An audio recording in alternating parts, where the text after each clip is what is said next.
This is an ABC News special report. Good morning. We're coming on the air right now with breaking news. For those of you watching with young children in the room, you may want to ask them to leave right now. There has been a shooting at a synagogue in Pittsburgh, Pennsylvania. Just moments ago, police reporting there are multiple casualties with 3 officers shot. The suspect is in custody. This all happening at the Tree of Life Synagogue in the area of Wilkins and Shady Avenues in Pittsburgh's Squirrel Hill neighborhood. Multiple law enforcement agencies now responding. Police are telling people in that area to avoid the area. They are also telling people who live in that neighborhood to stay in their houses and lock their doors, saying it is not safe to be out. You can see there is a heavy police presence at that location. We are also told that ATF is responding as well. Let's check in now with Pierre Thomas, our senior Justice Department correspondent. Pierre, what's the latest that you're hearing? Well, federal authorities are obviously now aware of the situation. As you just mentioned, ATF is responding to the scene. I imagine that we will also see an FBI presence. Awful situation. Obviously, law enforcement in these kind of situations will share information as quickly as they can. Senior officials here in Washington are trying to get additional information. So, obviously, with the location being a synagogue, a place of worship, law enforcement officials will be asking a number of questions about motive. We don't yet know anything about the suspect, although we are hearing reports that one is in custody. And the natural thing that law enforcement will also be doing right now is making sure that this person does not have any accomplices. So therefore, that's why they're asking the local community to please shelter inside. Do not complicate the situation so police can get a handle on exactly what's going on. And you can see in that video they have built out a pretty wide perimeter in that area, a lot of police presence there. Let's bring in former FBI agent and ABC News contributor Brad Garrett.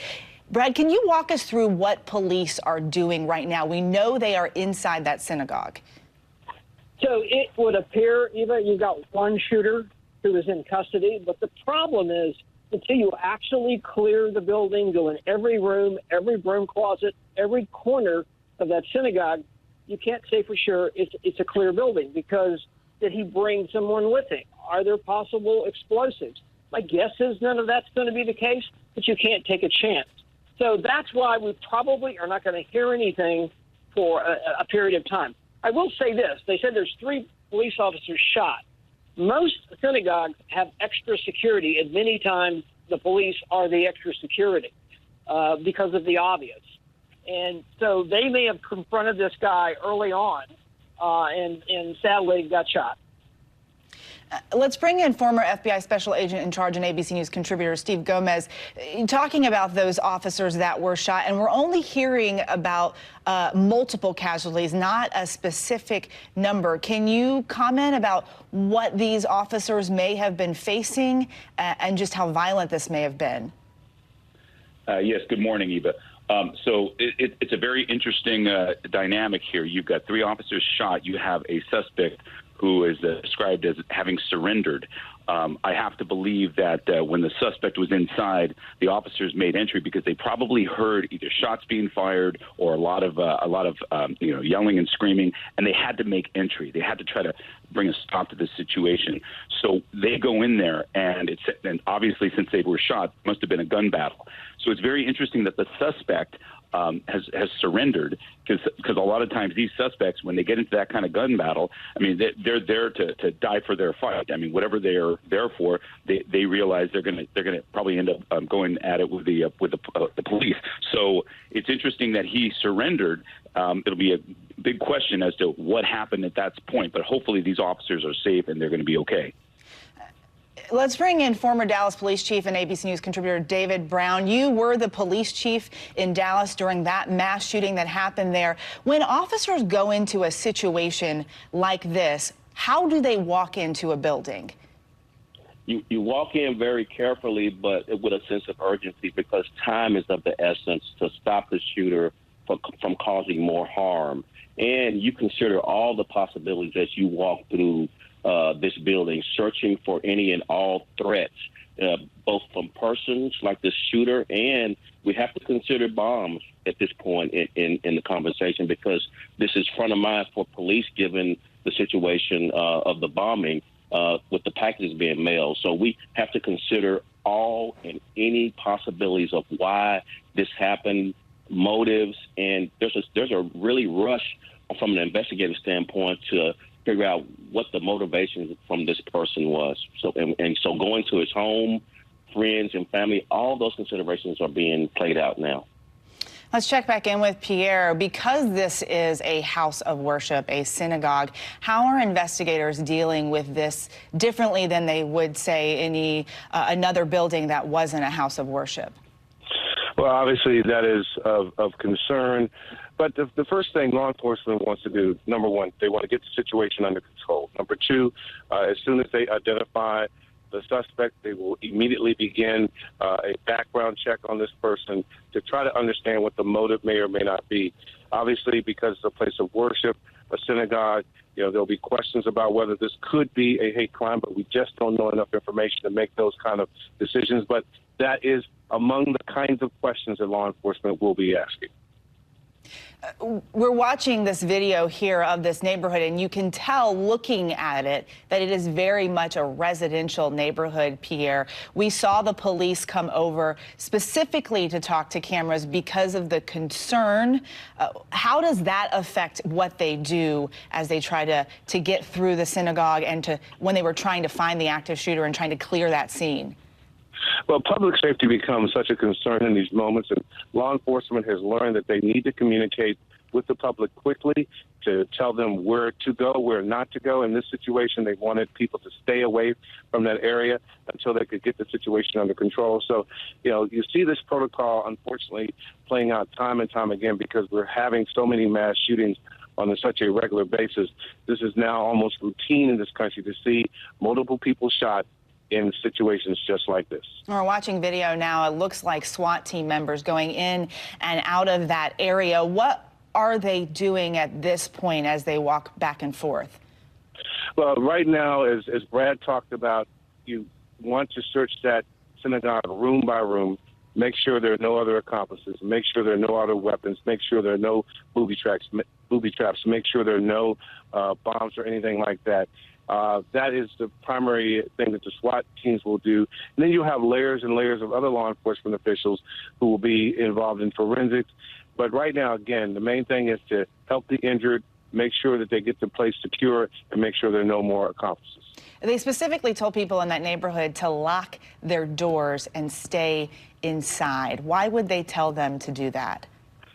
Again, until you can make sure that there is no other suspect, that there is no one else involved, you want to make sure that people have locked and secured their residences to make sure that there are no more hostage situations potentially. So this is sort of standard operating procedure, and law enforcement's getting good at it because they're having so many situations like this play out.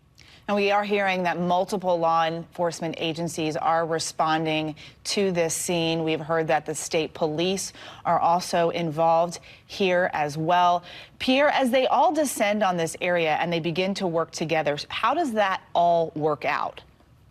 Well, there are these bulletins that are sent out electronically to tell law enforcement the basics of what's known in a situation like this so that people are prepared. If there's any information about the suspect or whether there's others, that will be sent out as well.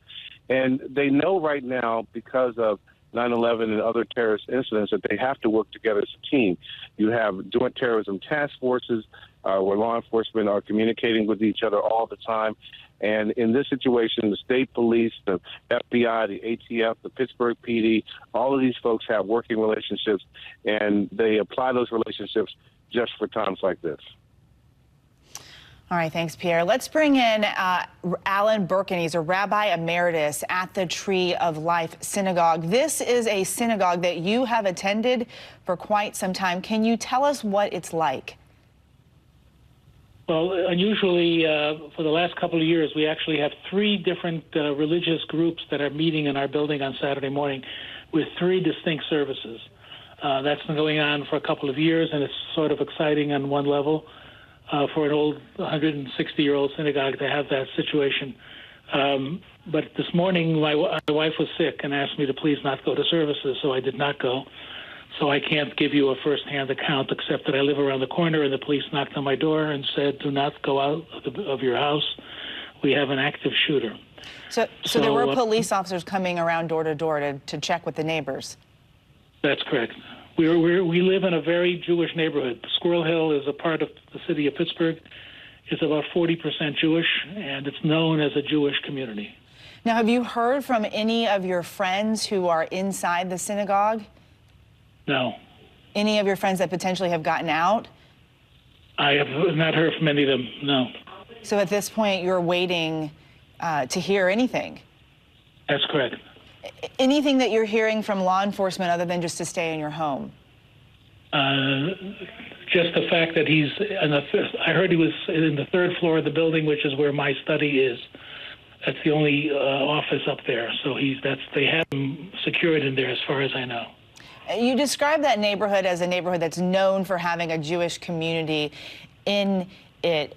What is it like as far as crime goes? Is it a crime? Is there a lot of crime in that neighborhood, or is it normally pretty quiet? It's absolutely no crime. It's an amazing neighborhood. It's hard to believe it's a city neighborhood. It's dominated by the Jewish community center 4 blocks away. It's dominated by kosher stores, kosher bakeries, all kinds of Jewish gift shops, bookshops, a number of synagogues. Ours is one major synagogue, but there's at least 5 other synagogues within the 1 mile of where we are, 2 miles. You say it's the major synagogue. How many people would have been inside that synagogue this morning?